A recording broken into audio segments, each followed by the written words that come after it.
अब वो जमाना नहीं रहा जब किसान को खेत में सुबह से शाम तक पसीना बहाना पड़ता था, मिट्टी में घुटनों तक धंसकर काम करना पड़ता था, और फिर भी ना मौसम साथ देता ना मिट्टी। जरा सी बारिश हुई नहीं कि खेत में पानी भर गया, फिर मिट्टी में कीड़ा, जड़ में सड़न और मेहनत गई बेकार। हमारे यहाँ तो आज भी यही हो रहा है, लेकिन थाईलैंड के किसानों ने तो जैसे खेती की परिभाषा ही बदल दी है। अब वो लोग मिट्टी में आलू नहीं उगाते। हाँ, आप सही सुन रहे हैं, अब वहाँ के किसान मिट्टी छोड़कर हवा में आलू उगा रहे हैं। इस नई तकनीक का नाम है एरोपोनिक्स। अब इस तकनीक में खेत जोतने की जरूरत नहीं, ना बैलों की, ना ट्रैक्टर की, ना ही बारिश के भरोसे बैठने की। आलू की फसल अब उगती है एक खास कमरे के अंदर, जिसे एरोपोनिक चैम्बर कहा जाता है। इस चैम्बर में क्या होता है, आलू के पौधे की जड़ें मिट्टी में नहीं बल्कि हवा में लटकी रहती हैं, और इन जड़ों पर दिन में कई बार एक खास पोषक पानी की धुंध छिड़की जाती है।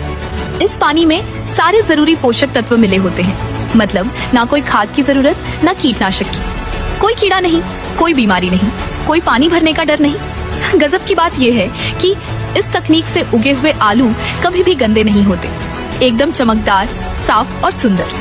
हर एक आलू देखने में जैसे एक जैसा, ना छोटा, ना बड़ा, ना टेढ़ा मेढ़ा। और आप सोचिए, जहाँ पहले 1 एकड़ जमीन में जितना आलू उगता था, अब उसी साइज के एक कमरे में उससे कहीं ज्यादा आलू पैदा हो रहा है। और सबसे खास बात, इसमें पानी भी बहुत कम लगता है, यानी कम जमीन, कम मेहनत, कम पानी और ज्यादा मुनाफा। थाईलैंड के किसानों ने अब ये सिस्टम इतने अच्छे से अपना लिया है कि वहाँ के सुपरमार्केट में, होटल में, विदेशों में हर जगह उनके साफ सुथरे हेल्दी आलू की डिमांड है। कई किसानों ने अब अपने छोटे फार्म को बड़ा कर लिया है।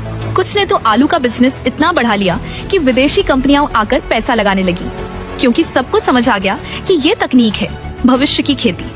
मजे की बात और सुनिए, जब आलू उगता है तो ऊपर की जो पत्तियां और टहनी बचती हैं, उसे फेंका नहीं जाता।